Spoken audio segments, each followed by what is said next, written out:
Joining me now is Sky News political editor Andrew Clennell. We won't talk about what Robert De Niro's Christmases probably look like. 79. I don't know how why Bad enough at our age, fatherhood, yeah, isn't it, really? 2 at my age. I got my hands full. Good luck to him. Talking all budget.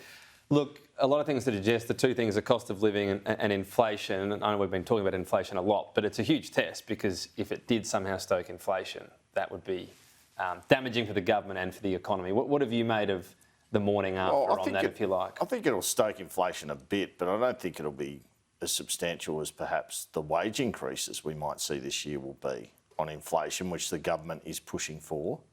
So if we're going to have that inflation discussion, that potentially is more dangerous than this because they've only done a few small things and they've also taxed a bit as well, which kind of offsets it.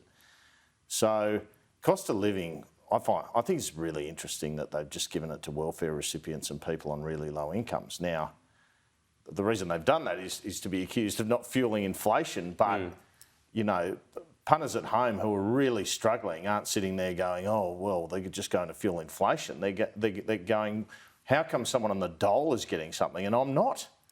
And, you know, Middle Australia's sort of left out. Totally.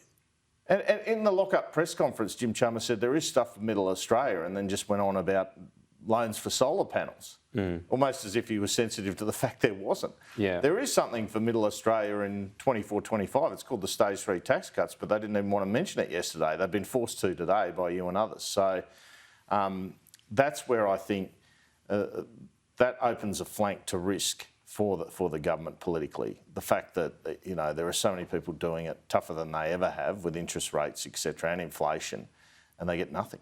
Maybe the opposition targets Middle Australia, but they're saying there's an inflation problem with the budget. So they can't spend more money, so we'll have to take away a whole lot, theoretically, and then say, here's how we'll make it better. No, I think that's right. I mean, you go to the budget reply and then you say, well, Middle Australia should get this amount, and the government jumps on you and say, hang on, you say it's about fueling inflation. So it's also a difficult balancing act for Peter Dutton with his budget reply, as well as where there's obviously less at stake, but than it is for the Treasurer and PM here. But I mean, they've sought to strike a balance. I think that's the real big political weakness in this document.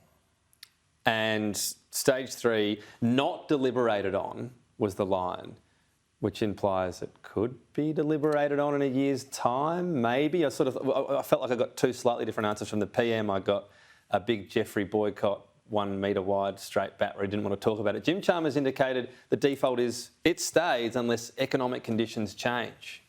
Well, I mentioned last night what the government really wants here. A beautiful position would be what the budget's forecasting in terms of inflation. So inflation comes down to 3% next year. Then you can do the tax cuts guilt-free. Then you have an election. And by the way, you probably have another surplus because their growth forecast is so conservative at 1.5% after it was 3.5%.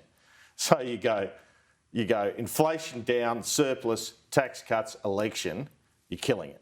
The problem is it's hard where we're at to see inflation magically going from 7 to 3.5 within a year.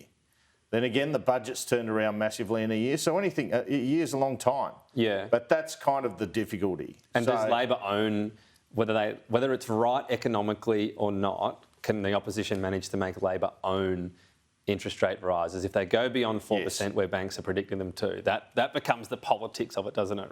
Right, I'm not saying what's fair or unfair, but that's what they're going to try to do, right? Hang any future interest rate rises on Labor.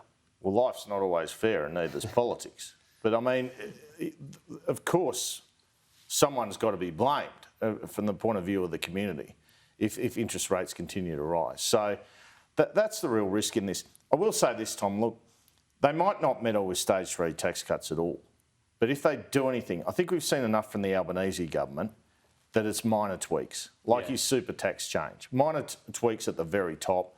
He's not going to do anything which is going to risk increasing his Throw in another bracket at 130 or something as an example, not as flat as it is at the moment. Well, like or at 300 or at 250. Yeah. Yeah. But so, you know, not that big a deal, but a minor tweak.